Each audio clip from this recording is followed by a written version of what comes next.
Bienvenidos a Familias Fuertes, el podcast. Un espacio donde compartiremos experiencias de vida que nos impulsarán y retarán a construir familias sanas, unidas y fuertes. Con ustedes, Iram y Margie Harris. Bienvenidos a nuestra nueva entrega semanal, el podcast número 34. El tiempo está avanzando y hoy un amigo hablaba acerca del podcast 33 y luego del 32. Le está dando seguimiento al orden de los podcasts y qué bueno cuando uno escucha retroalimentación de cómo les han servido. Así que saludos a nuestros oyentes, a aquellas personas que están de continuo siguiendo la pista de este podcast Familias Fuertes. Margie, qué bueno tenerte nuevamente. Seguimos en el set aquí. Previo a nuestro set que estamos preparando, espero que logremos prepararlo con tiempo, ¿verdad? Para diciembre, por lo menos. Para diciembre, aunque se le ponemos un par de luces aquí, ya es algo nuevo, pero qué bueno es estar y poder compartir. Sabes que este tema que iniciamos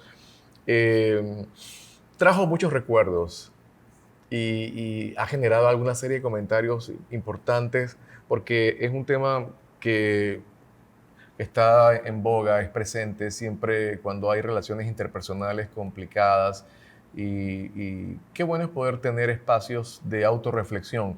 Y este espacio, este tema, de hecho esta temática, nos invita a hacer autorreflexión. Y así que hoy seguiremos hablando sobre el corazón. La semana pasada cerraste sobre el corazón. Y volvemos otra vez. Claro que sí. ¿Te parece? Claro que sí, les invitamos. Hola, gracias por estar con nosotros en esta entrega. El libro de Proverbios, el capítulo 4, el verso 23, ¿lo recuerdan? Dice así: sobre toda cosa guardada, guarda tu corazón. Y nos da la razón, dice, porque de él mana la vida. Y qué interesante porque en el caso del corazón como órgano vital para la función física del cuerpo, pues obviamente sabemos que es vital y por eso incluso es uno de los órganos que está aquí adentro de esta estructura ósea para protegerlo. Pero en este sentido, de forma muy específica, el proverbista nos habla del corazón como ese lugar donde están nuestras emociones y desde donde se toman también decisiones. Entonces, qué importante es guardar al corazón para que las emociones estén sanas y nuestras decisiones sean las mejores. Así que viéndolo desde este punto de vista del tema de hoy, que es una continuidad de lo que vimos la semana pasada y seguiremos desarrollando, es ese adjetivo que estamos usando es relaciones interpersonales complicadas. ¿Sí? Complicadas. Claro. Toda relación interpersonal tiene su medida de ajuste o de interacción normal entre que nos conocemos, compartimos nuestros valores, nuestras creencias, compartimos nuestros gustos y siempre hay un poquito de ajuste. Por eso no tiene que terminar en una relación complicada. Se convierte en complicada cuando iniciamos un proceso de daño, de deterioro, donde afectamos a través de la ofensa. La ofensa. Ahí empezamos a dañarnos, a complicarse las relaciones. Y vamos a abordar un poco sobre la ofensa, vamos a mirar unos detalles y sobre todo la invitación a chequear el corazón. La semana pasada cerramos con esa invitación. Vamos a chequear nuestro propio corazón, cómo andamos. Hay una cita que me encantó, leímos y alguien dijo: si todos los días nos arreglamos el cabello, esa está muy buena, ¿por qué no hacemos lo mismo con el corazón? Así que hoy vamos a ser desafiados a arreglarnos el corazón. Mencionabas que la ofensa es como la acción que desequilibra la paz, que remueve aquel sentimiento o estado de tranquilidad que puede existir en una relación. cuando surge la discordia, una opinión en contra, cuando surge un elemento que de pronto no lo manejamos correctamente y surge la ofensa. Son dolorosas las ofensas. Estamos hablando de relaciones interpersonales, en aquellas relaciones que son vitales, necesarias, válidas, que habla de gente cercana a uno, que tiene que convivir, con las cuales hay que trabajar, con las cuales hay que estar en espacios cerrados o cercanos. Y hablamos, obviamente, del primer grupo de relaciones de esta naturaleza. Estamos hablando de la familia, estamos hablando de los amigos, porque un desconocido que te haga, que te ofenda, tú dices, la verdad no sé por qué lo hizo, ni no sé quién es la persona, no tiene ese efecto. Pero cuando uno piensa en lo que se produce cuando hay ofensa, tenemos que movernos entonces a las emociones que vienen acompañadas con las ofensas. Y hay algunas que se asoman, entre ellas, ¿me ayudas? El enojo. Dos, la ira. La ira, cuando el enojo se pone un poquito más intenso, se convierte en ira. Y también hay advertencias sobre qué hacer con la ira. Y desde la invitación inicial, esto todo se aloja en el corazón como centro de mando de las emociones en el individuo. Y desde ahí inclusive envía unas señales al cerebro para que el cerebro también se sume a la causa.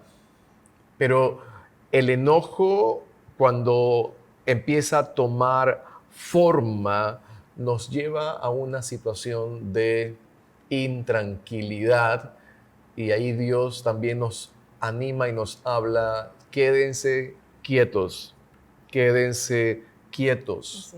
Conozcan que yo soy Dios, conozcan que yo puedo intervenir en aquella situación. Pero aquí la pregunta, y que tú nos puedes ayudar para que haya mayor claridad: ¿cómo salgo de esta ofensa y de este sentimiento que está tomando fuerza y cuerpo?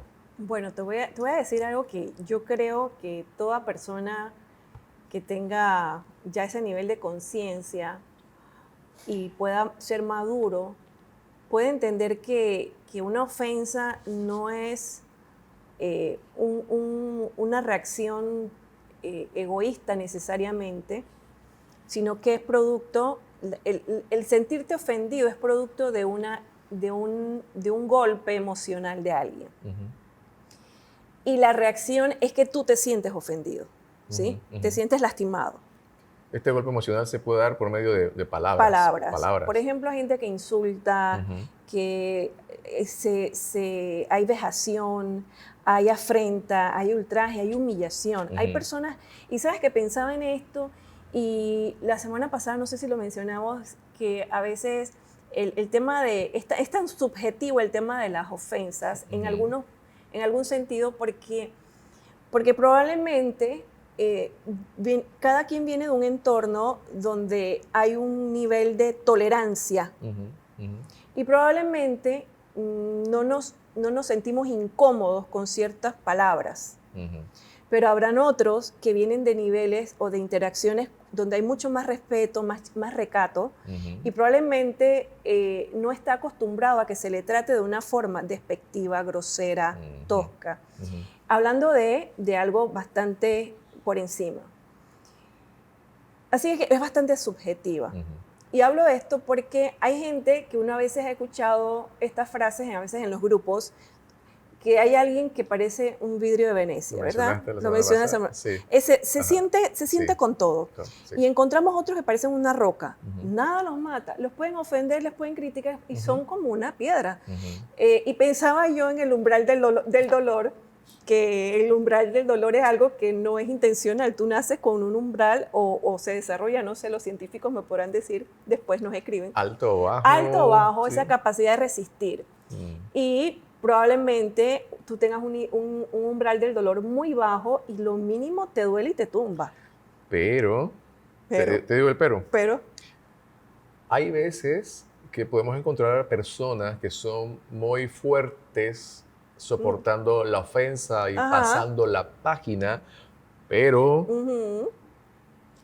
Cuando surge otro nuevo elemento, te das cuenta que aquella le ofendió. situación todavía sigue Sí. ahí. Entonces, es un tipo también, de hecho, de enojo velado o de ira disimulada, que puede ser muy peligrosa. ¿Por Así qué? es. Porque una ira velada o disimulada se puede estar cocinando a fuego lento. Cuando hablamos de enojos, cuando hablamos de ira, el remedio bíblico es frente a la ira, frente a la palabra airada, frente al insulto, la invitación es responde de manera blanda, suave, no temerosa, sino responde de manera blanda, porque dice, la blanda respuesta quita la ira. Esto es Proverbios 15:1. La blanda respuesta quita Aparta la ira. Y miren lo contrario, más la palabra áspera hace subir el furor. Por eso hablamos reciente, ¿no? De cómo nosotros nos medimos o cómo se entiende el manejo de una situación de contrariedad verbal. Se piensa que aquel que grita, el que habla más fuerte, es el que domina la conversación o domina la pelea. Pero eso son formas culturales equivocadas de entender. Y hay veces que venimos con ese chip registrado, pero el consejo sabio que trae respuesta correcta para aplacar esos episodios de ira en alguna persona es el consejo que esta noche la Biblia nos enseña. La blanda respuesta quita la ira. Y cuando hablamos de ira, la ira tiene elementos bien interesantes. La ira puede ser vista como la pasión del alma. También incluye el apetito o el deseo de venganza, o también cuando hay furia en la violencia de elementos. Entonces, observen todos los elementos que tiene. Pasión del alma, deseos de venganza, y aquí estamos hablando de un sentido de tanta molestia y tanta incomodidad, y la ofensa la tengo en carne viva, que estoy procurando que llegue el momento. Así es. ¿Para qué? Para darle de su cobrarla. propia medicina, para cobrarme o para sacar lo que llevo guardado. Así que miren la intensidad, que a veces usamos la expresión, él está un poquito enojado, él es habitualmente él está en ese mood, ¿verdad? De estar siempre enojado, pero peligroso, porque este puede ser la base para la ira, y lo que la ira trae consigo no es absolutamente nada Así bueno. es. Sabes que esto lo estamos viendo bajo el contexto de alguien que fue ofendido. Y a raíz de que fue ofendido, se despierta este deseo de vengarse. De venganza. Este deseo de tomar acciones, probablemente de responder igual. Sí. E inclusive esa indignación, porque sabes que lo que se dijo no es cierto. Lo más triste hoy en día, hay un refrán, mi abuelita siempre decía, la leche derramada no se recoge. Porque limpias la mesa, pero no sirve, ya la leche no es útil. Entonces, esto ocurre con las palabras que se dicen, con todo aquello que brota de nuestros labios. Luego no se pueden recoger. Por eso hay que tener cuidado, porque cuando estamos en esa respuesta ante una ofensa, manifestando la ira, estamos observando qué implica la ira, ¿verdad? Esa puede llegarse incluso hasta la violencia. Y cuando nosotros vemos que es una reacción natural, y hemos visto en podcasts anteriores hemos hablado sobre la ira. Hemos hablado, sí. Y que ella en sí es una emoción, es una reacción normal, es una respuesta, porque no somos robots, no somos unos autómatas insensibles. Entonces, es una respuesta. Pero allí no estaríamos conformes, porque entonces podríamos ser una ira desbocada. Y aquí es donde en este podcast vamos a tratar de llegar hasta allá, ¿verdad? Esperamos. esperamos que el tiempo, que el tiempo nos dé. Entonces, pensando, por ejemplo, consejos. Alguien me pregunta, ¿qué hago? Estoy en un proceso de enojo que no logro disminuir. El enojo se puede convertir en ira. ¿Sí? ¿Qué consejos encontramos? Un consejo hermoso. Efesios 4:26 dice, airaos, pero no pequéis.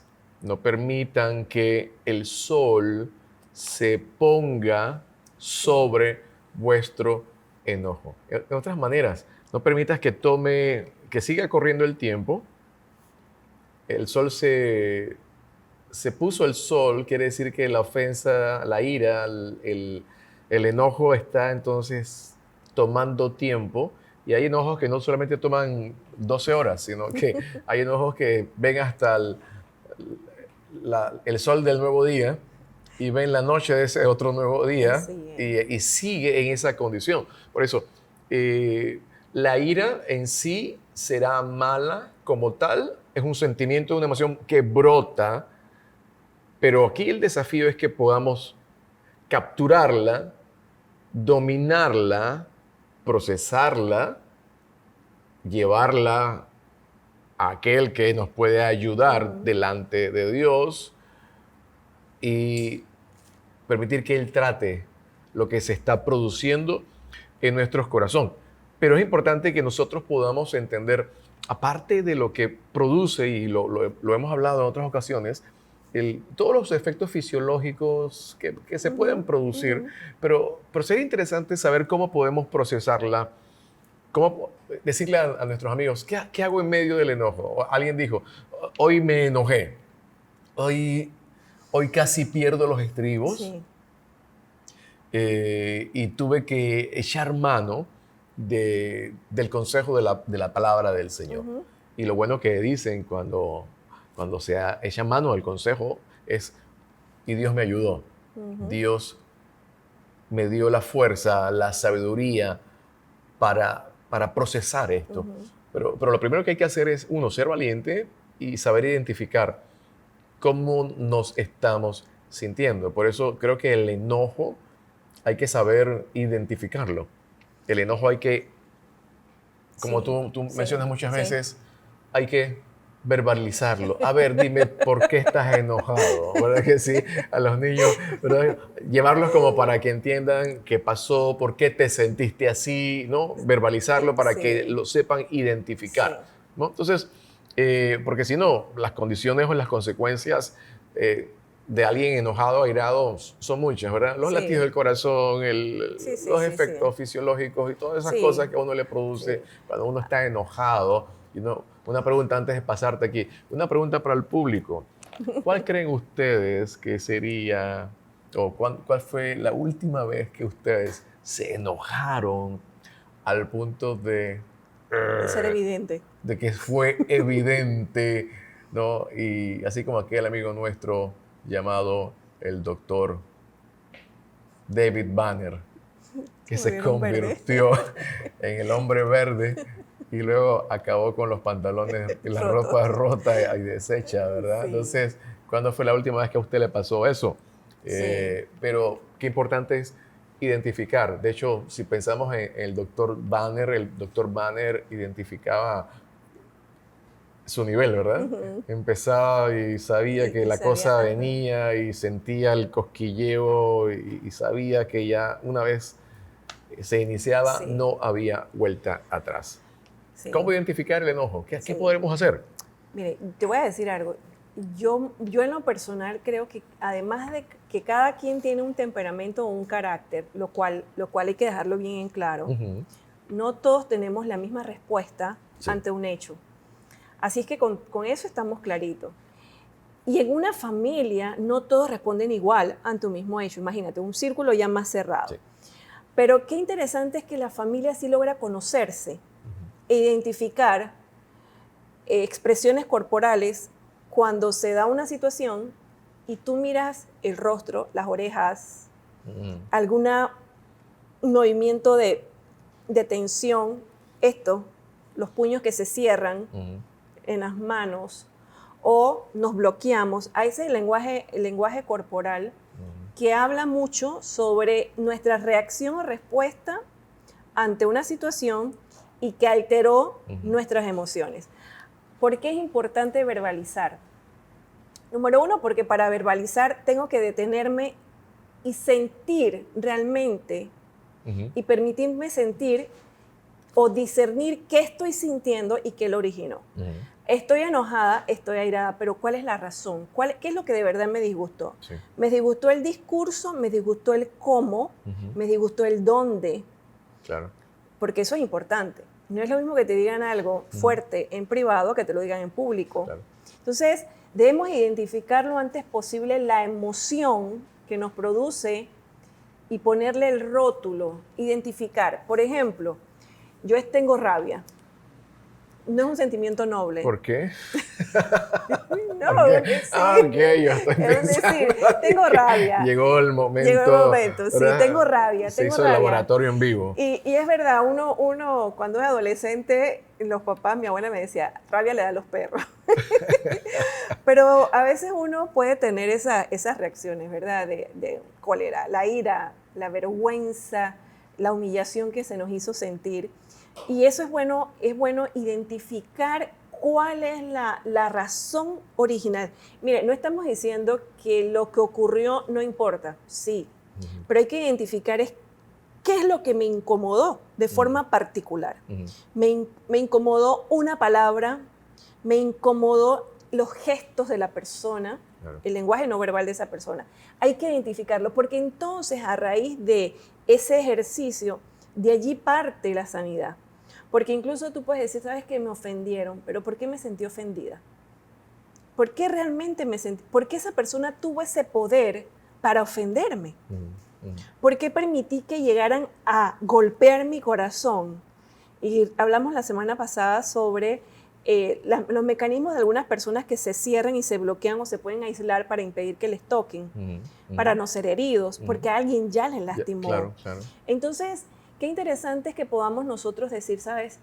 Me mantengo interactuando porque nos atrevemos a seguir con la gente, a seguir en contacto y como consecuencia va a haber nuevamente fricciones.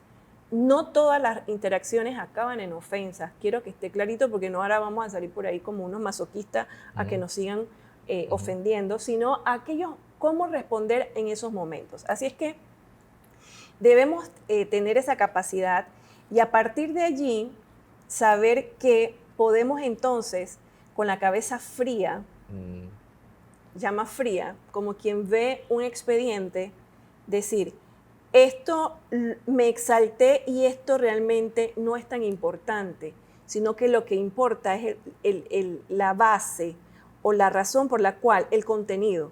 Ahora ese análisis en cabeza fría es como si fuese todo en cámara lenta, porque estás procesando, viene la ofensa hacia ti, escuchas, si estamos hablando de palabras, recibes el golpe en la expresión verbal, con el tono, con la intensidad, y en esta parte de saber esto puede representar una grave ofensa para mi vida y activar inmediatamente el modo respuesta. Sí. ¿Ok? Entonces, este análisis de cabeza fría que mencionas es analizar antes de reaccionar. Antes de. Ok, estoy percibiendo un tono, estoy percibiendo una situación, percibiendo una condición que puede generar en algo mayor. Estoy percibiendo que mi reacción se está preparando y me estoy acomodando para una respuesta fuerte y violenta. Entonces, todo esto es en fracción de segundos. No hemos respondido todavía y por eso es el proceso. La blanda respuesta aplaca la ira, porque si yo no uso la blanda respuesta, yo voy a responder o a echarle más combustible y se va a producir un gran incendio. Entonces se quiebra y se rompe. Por eso esta parte es importante de poder analizar y entender cómo estoy percibiendo la ofensa según la manera en cómo yo la percibo, la experimento, pero tomar la decisión de saber que si yo tomo una reacción contraria puedo generar serias consecuencias. Así que este es un consejo muy importante y surge la invitación. La blanda respuesta aplaca la ira. Saber en qué terreno me encuentro y qué decido hacer. Recuerden, hablamos en varias sesiones, no controlamos las circunstancias, pero sí controlamos la actitud que podamos tener frente a aquella circunstancia. Es que pudiéramos decir que debemos estar alertas ante posibles situaciones. Yo creo que cada quien sabe cuán sensible puede estar en algunos momentos o en algunas etapas de la vida. Entonces, nos recomiendan es a estar alerta para tener estrategias y ser precavidos y no caer en una situación donde probablemente no tenga mecanismos de defensa, puedo evitar, o si ya sé que voy a estar en un escenario donde hay emociones alteradas y yo debo interactuar ahí porque no puedo salir huyendo, tengo que estar allí. ¿Cómo lo enfrento? ¿Cuál será la interacción? ¿Cuál va a ser? Y yo creo que así como cuando preparamos un discurso en la cabeza y decimos, si me preguntan, este discurso esto lo voy a manejar así. Lo voy a meter ácido. Tú tienes el speech aquí en y le voy a meter este tono. Y me voy a parar así y lo voy a mirar así directamente. ¿Verdad? Y practicas Practicas y todo. Ahora, qué interesante es que nosotros debemos tener es esa conciencia también de que nuestro cuerpo puede dejarnos en evidencia rápido. Cuando el enojo o esa situación brota, perdemos el control, no de palabra, pero nuestro cuerpo fisiológicamente responde. Y ¿Sabes qué? Hablamos de la blanda respuesta aplaca la ira, pero también a veces pensamos que el silencio es una respuesta adecuada. ¿Pero qué tipo de silencio? Podemos tener silencios de enojo y de una rabia absoluta donde tienes algo que decir. No.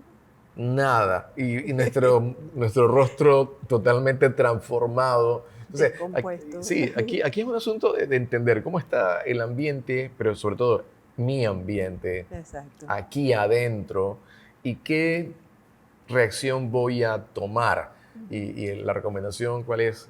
Frente a esta invitación de la blanda respuesta aplaca la ira, creo que esta es una actitud que evidencia mansedumbre. A veces pensamos que la mansedumbre es alguien de carácter tan débil que cualquiera lo pisotea o lo usa a su antojo, pero es todo lo contrario. Así es. Es la figura de el animal, en este caso piense en un caballo con todo el brío, con toda la fuerza, con todo el poder en sus músculos, pero sometido y permitiendo que con un leve freno en su lengua él pueda ser guiado. Y fíjense, observen, al caballo se le pone el freno en la lengua. Tiene mucho que ver en las formas en que nosotros vamos a expresar mansedumbre a través de las palabras que hablamos, lo que declaramos, y luego desde ahí el pensamiento va a empezar a ajustarse. Desde ahí el contenido de las palabras y la sazón de la palabra va a empezar también a ajustar el centro del motor emocional de nuestras vidas, que es el corazón, y esto nos va a permitir entonces navegar en esa manera de entender que es posible aprender a no caer en la ira que se inicia desde el enojo y aprender a caminar por relaciones Así saludables. Sabes que me gusta mucho el apóstol Pablo porque él trata temas de la vida diaria en sus cartas. Y en Filipenses 4:13, que muchos no lo sabemos, el texto dice así: todo lo puedo en Cristo que me fortalece. Y todo lo puedo implica todo lo puedo soportar. Porque nuestro marco o nuestra meta no es un humano cualquiera, sino parecernos a Jesús. Uh-huh.